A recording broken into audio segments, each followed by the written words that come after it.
Alright, once all your clothing is done and you've gotten it checked off, the next step is to start taking the parts of your body that are outside your clothing and making them look human, because gesture drawings aren't really human. So, I have got several books that I will start handing around the class, and several packets of information, but I'm going to kind of give you the basics here.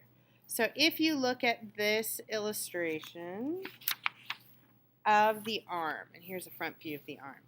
Now this person is very muscular, but you can just see the muscles. See how the muscles form a shape. Where does it go in? Where does it go out? It goes in right before the elbow, it goes out, and then in right before the wrist.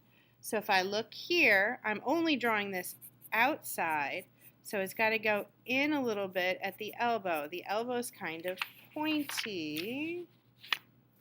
Let's see if I can find a better illustration of a bent arm. So here's a bent arm. So see how when my arm is bent, it gets a little pointy at the end. So I'm going to look here. Let's do this way. There we go, so you can see.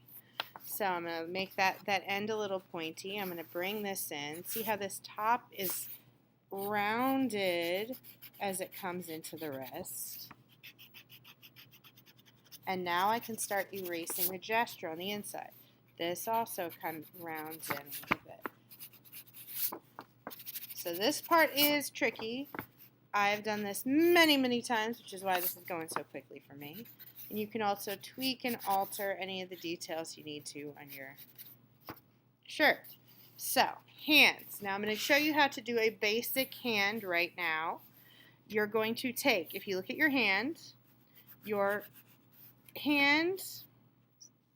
we divide it in half first, because look at the fingers versus the palm.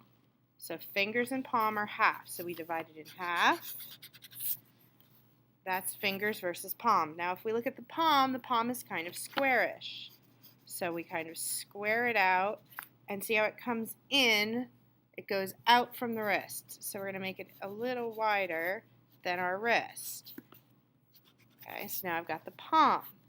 Now my trick to the fingers is draw a house.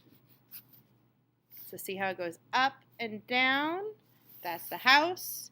Divide the house into 4 equal pieces.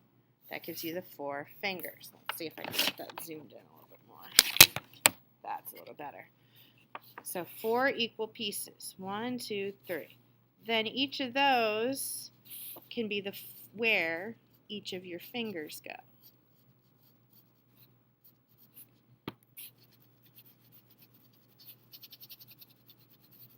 And then I can start erasing that outside line, and now I've got my 4 fingers.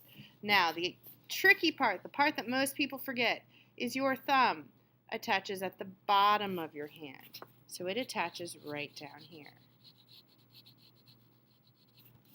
and kind of sticks out at an angle. It doesn't follow all the rest.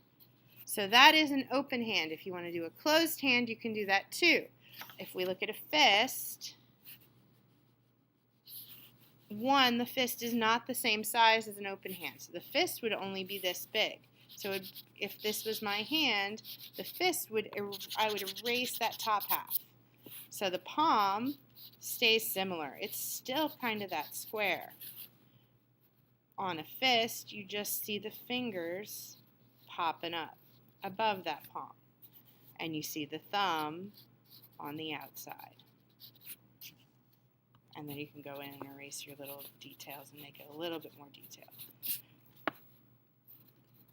Any other pose I can help people individually with. So there's hands, arms. Now we got to move to the next part, which is the legs. So if we look at, there's the foot, there's the leg. Now, a good chunk of the time, your leg is going to be facing sideways. These books also have some illustrations of kind of the front view. Now, I've got mine facing sideways, so you can kind of